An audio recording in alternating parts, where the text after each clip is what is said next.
Kapow! Hello and welcome to Stanchion Snacks. A bit of a mouthful. Now, as you can probably tell, I'm just back from Millwall where I did quite a lot of shouting. And although we didn't win, I mean, who are we to think we could win 5 games in a row? I mean, after what we've been through recently, I think we could still kind of keep a bit of positivity after that result. No one wants to lose in the 97th minute, but it was a very tough game. We scored a couple of goals and we got very close to getting something out of it. And I think we can go into the next game at Birmingham City with a little bit of optimism. On this channel, I create a dish that represents a past player of both Southampton and this week, Birmingham City. So I have decided to create a dish in honour for Shay Adams.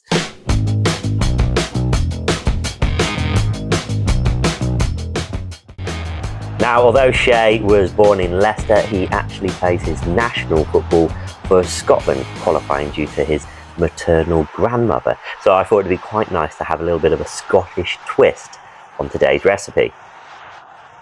Now, I love haggis, but I'm actually allergic to it. So I'm using a vegetarian one here. And I've just cooked it exactly how it says on the tin, really. Wrap it in tin foil, stick it in a little water bath, stick it in the oven, sear in an hour and 20. I actually live very sort of close to Birmingham, and the one thing that you get in Birmingham better than you really get anywhere else is great curry. So we're going to be creating a curry today. We're actually going to be making a, it seemed a little bit mad to use vegetarian haggis and then not continue in that vein. So we're going to be creating a Daal. So the first thing we're going to do is wash this. So let's do maybe, for today, I might as well do all of this, why not? About 250 grams. And what you've got to do, which is very important, and this seems like it's going to be very slow, is we're going to wash it under the cold tap, and then we get good old friend Mr. Whisk.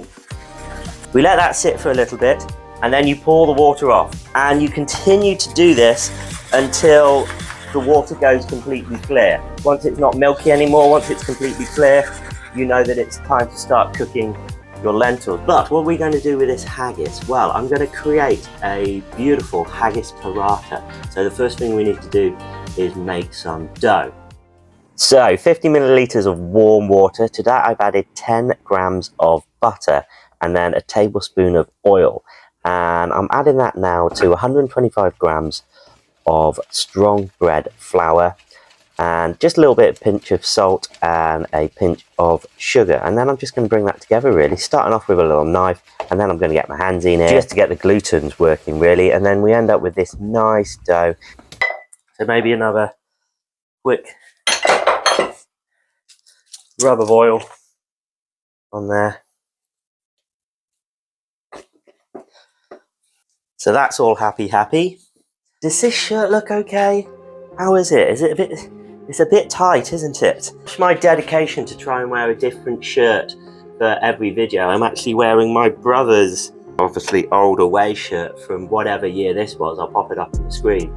And this is a small, so I definitely wouldn't be able to fit into a small Puma. It's interesting how different all the sizes are, isn't it? Adidas, I'm a solid Adidas medium, but anything else, you normally have to go large. But this is a small.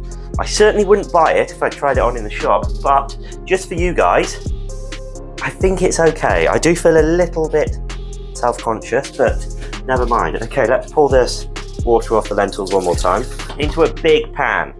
Okay, bigger than, let's pour it off once more, hey, why not? My favourite little feature of my kitchen is that I can put a little thing there, leave it on the side, move my thing around.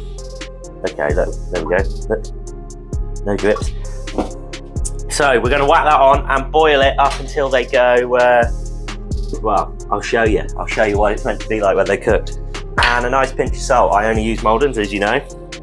All they've got to do really now is just make a paste ready for the lentils, and when they're cooked, we're going to add it to it. We'll use the old pestle and mortar for this. If you don't have a pestle and mortar, you can just blitz this in whatever you like, you know, but I like the pestle and mortar. I like to take the time. First things first, bit of ginger. I always peel it with a spoon. Why a spoon, cousin?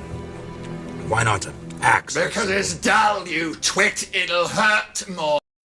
It's a good idea just to chop your ginger up a little bit first. And then smash it up into this nice sort of fine paste. And then we're going to do exactly the same with some garlic. This is an equal quantity of garlic to ginger. Add the ginger back in, so now you've got an equal mix of ginger and garlic, and then add 50% of that of tomato puree.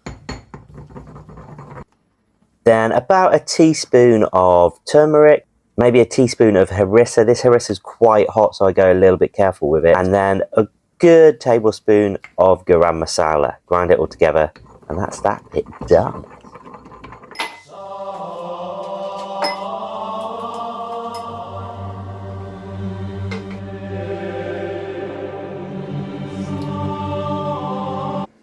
So the skins are coming off the lentils nicely, and they're sort of creamy on the inside, not crumbly. So I've lifted them out of the water and then added fresh boiling water, about sort of 3 centimetres above them. Brought that back up to the boil, and now it's time to add that lovely paste that we made earlier on, and 100 grams of butter. And we're going to leave that just to sort of tick away for at least an hour now, really, but making sure you stir it regularly. So after a good hour of cooking, this is what you want your dal to look like, really. And now we're just going to finish this off with about 100 millilitres of double cream. And then I'm just going to leave that on a slightly lower heat whilst we finish our lovely bread.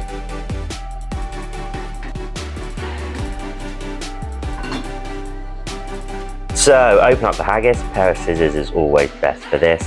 And then split up that dough into about 4. And roll them into balls, and then roll them out pretty thin. Put a nice little bed of haggis, and then fold it up a little bit like this. You might have to watch this a few times, but just make sure that all the haggis is in. And then we're going to flip it over, and then we're going to re-roll it. But don't worry too much about them becoming holes. It really doesn't matter. You'll get these actual nice sort of seedy bits on the outside. I personally quite like that. And then we're going to whop that straight into a hot pan. And I just use a tea towel just to push it down, make sure it gets right into the edges. Give it a little flip. It probably takes a good minute and a half on each side, maybe. A little bit of butter, and we're done. Look at that. There is our wonderful dal and haggis parathas. Well, there we have it. Let's plate one up. Imagine a bowl of this on a winter morning before a game.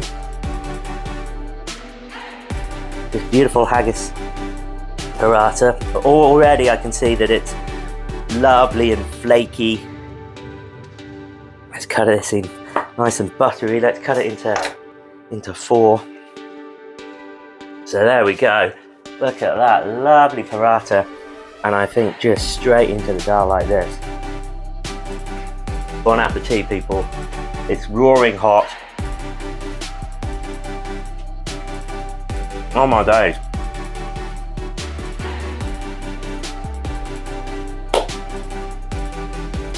Dare I say, after the 2-hour job making the dal, this is so good on its own. It's, look how flaky and buttery, and there's so much flavour from that haggis. It's soft.